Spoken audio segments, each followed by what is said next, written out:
Uma boa noite a todos os irmãos. Vamos, neste momento, dar início ao estudo do nosso Evangelho, do dia de hoje. Vamos rogar ao Pai de amor e bondade que nos ilumine e nos fortaleça nesse momento. Rogando aos Espíritos superiores, evangelizadores do espaço, que estejam conosco, que Mestre Divino Jesus ilumine nosso campo mental, nos preparando para o aprendizado deste item, deste capítulo, e que durante todo o nosso estudo, os Espíritos de luz estejam conosco. Nós estamos estudando o capítulo 16, não servir a Deus, não se pode servir a Deus e a Mamon. Hoje nós vamos estudar o capítulo, o item 8 então, que fala sobre desigualdade das riquezas. A desigualdade das riquezas é um desses problemas que se procura em vão resolver. Se não se considera a vida atual, a primeira questão que se apresenta é esta: por que todos os homens não são igualmente ricos? Não o são por uma razão muito simples. É que eles não são igualmente inteligentes, ativos e laboriosos para adquirirem, nem moderados e previdentes para conservar. Aliás, é um ponto matematicamente demonstrado que a fortuna, igualmente repartida, daria a cada qual uma parte mínima e insuficiente, que, supondo-se essa reparação feita, o equilíbrio estaria rompido, e em pouco tempo, pela diversidade dos caracteres e das aptidões, que supondo-a possível e durável, cada um tendo apenas do que viver. Isso seria o aniquilamento de todos os grandes trabalhos que concorrem para o progresso e o bem-estar da humanidade, que, supondo-se que ela desse a cada um o necessário, não haveria mais o aguilhão que compele as grandes descobertas e aos empreendimentos úteis. Se Deus a concentra em certos pontos, é porque daí ela se derrama em quantidade suficiente segundo as necessidades. Adquirindo isso, pergunta-se: por que Deus a dá a pessoas incapazes para fazê-la frutificar para o bem de todos? Aí ainda está uma prova da sabedoria e da bondade de Deus, dando ao homem o livre-arbítrio. Quis ele alcançasse, por sua própria experiência, a distinção do bem e do mal, e que a prática do bem fosse o resultado dos seus esforços e da sua própria vontade. Ele não deve ser conduzido fatalmente nem ao bem nem ao mal, se o que não seria senão um instrumento passivo e irresponsável, como os animais.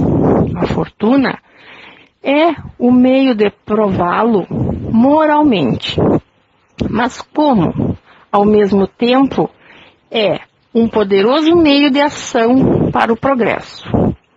Deus não quer que ela fique muito tempo improdutiva e, por isso, a desloca incessantemente. Cada um deve possuí-la para experimentar, servir-se dela e provar o uso que dela sabe fazer. Mas, como há a possibilidade material de que todos os a tenha ao mesmo tempo, que, aliás, se todo mundo a possuísse, ninguém trabalharia. E, ao aprimoramento do globo, com isso, sofreria. Cada um a possui a seu turno. Quem não a tem hoje, já teve ou terá numa outra existência.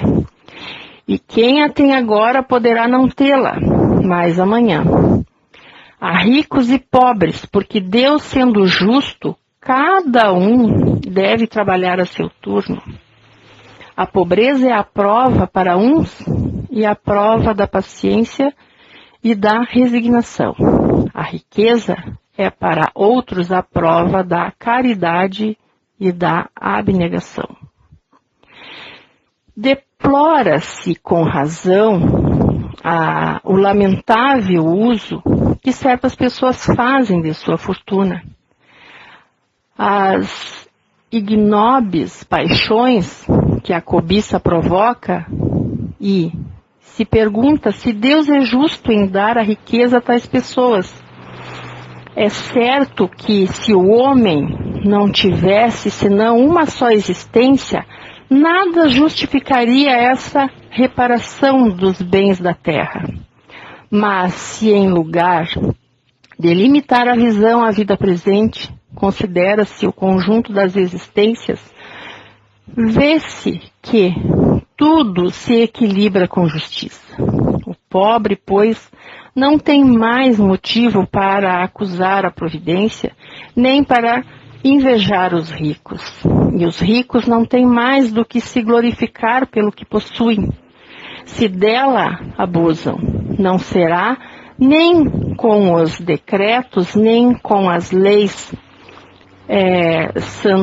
santuárias que se remediará o mal. As leis podem momentaneamente mudar o exterior, mas não podem mudar o coração. Por isso, elas não têm senão uma duração temporária.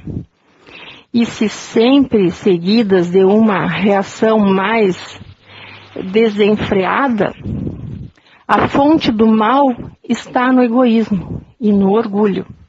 Os abusos de toda espécie cessarão por si mesmos quando os homens se regenerem pela lei da caridade.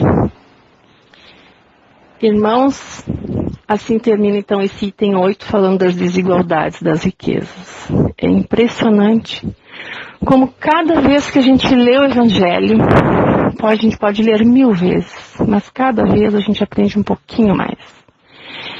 Eu confesso para vocês que neste momento aprendi coisas aqui que mesmo lendo, estudando já há mais de 10 anos o Evangelho eu ainda não tinha percebido. Por isso muito importante, irmãos, sempre o estudo do Evangelho de Jesus. Como é esclarecedor. E como esse item vem como uma cascata de luz, nos renovando as forças, nos orientando. Em que nos ajuda a passar pelas provas dessa vida terrena, que a gente ainda enquanto habita um corpo material, é tão apegado a tudo na matéria. Como esse item nos esclarece que se já fomos ricos e hoje não somos, ou se hoje não somos e um dia seremos, é importante o quanto ele ressalta que em tanto quanto ricos quanto pobres, nós temos uma missão nesse orbe. E que nós temos que nos desapegar e nos desligar do orgulho e do egoísmo, porque não tem riqueza que vá dar conta neste mundo enquanto formos orgulhosos e egoístas.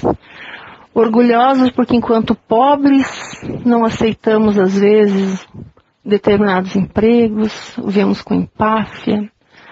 Ou então, enquanto ricos, não queremos distribuir, não é através nem de doações, mas até que o rico tem aquela obrigação da geração de empregos hoje, falando em termos do século XXI, já que Kardec escreve aqui no século XIX, e Jesus, então, no século I, vem nos esclarecer. Então agora nesse momento eu quero convidar todos os irmãos, encarnados e desencarnados, para elevarmos o nosso pensamento a Deus e a Jesus, a Kardec, aos médicos da espiritualidade maior, que Jesus divino nesse momento derrame sobre os nossos coronários a sua luz divina, sua luz medicamentosa, nos tratando, equilibrando o corpo e espírito, nos protegendo, praticando a caridade que tanto Jesus nos ensinou. E em nome de Deus, de Jesus, de Kardec, que agradecemos por esse momento, por mais um dia da realização do Evangelho no nosso lar, e que possamos estarmos todos unidos com muita fé e humildade no coração, ajudando a todos que estão precisando, encarnados e desencarnados. Que assim seja, amados irmãos.